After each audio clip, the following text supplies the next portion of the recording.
ಇನ್ನು ಮುಂದೆ ನಿಮ್ಮ ನೆಚ್ಚಿನ ಧಾರಾವಾಹಿಗಳ ಫುಲ್ ಎಪಿಸೋಡ್ಗಳು ಸನ್ ನೆಕ್ಸ್ಟ್ ಆಪ್ನಲ್ಲಿ ಮಾತ್ರ. ನನ್ ರಾಧಿಕಾ ಚೆನ್ನಾಗಿರ್ಬೇಕು, ಅದಕ್ಕಾಗಿ ಇಷ್ಟು ಮಾತಾಡ್ತಾ ಇದ್ದೀನಿ ಅಷ್ಟೇ.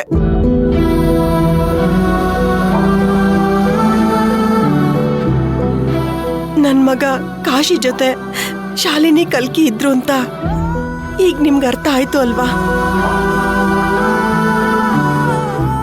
ಸ್ವಲ್ಪ ಸಮಾಧಾನವಾಗಿ ಯೋಚನೆ ಮಾಡಿ ಮಾತಾಡಿದ್ರೆ ಇಷ್ಟೊಂದೆಲ್ಲ ರಾದಂತ ಆಗ್ತಾನೆ ಇರ್ಲಿಲ್ಲ ಬಿಗ್ತಿಯಮ್ಮ.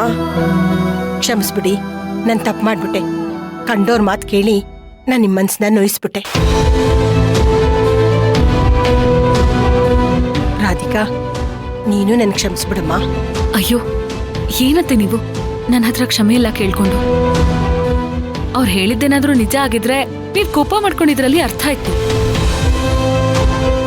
ಆದ್ರೆ ಇವರಿಬ್ರು ಕಾಶಿ ಹೇಳ್ದ ಅಂತ ಅವನ್ ಮಾತು ಉಳಿಸ್ಕೊಂಡು ಅವನ್ ಜೀವ ಕಾಪಾಡ್ತಿದ್ದಾರೆ.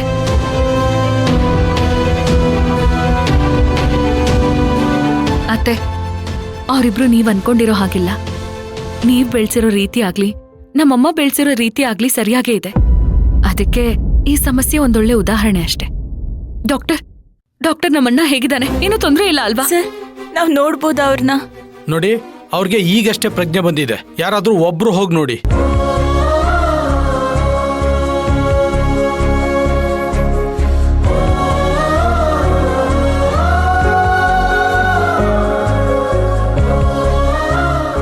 ಏನು, ನಮ್ಮಣ್ಣಂಗ್ ಪ್ರಜ್ಞೆ ಬಂತಾ?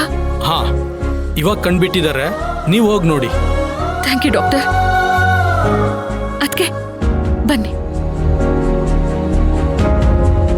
ಅಮ್ಮ, ನೀವು ಹೋಗಿ ನೋಡಿ. ಅಲ್ಲಿ ಯಾರಾದ್ರೂ ಏನಾದ್ರು ಅಂದ್ರೆ? ಅತ್ತೆ, ಯಾರು ಏನು ಅನ್ನಲ್ಲ, ನೀವು ಹೋಗಿ. ಹೋಗು.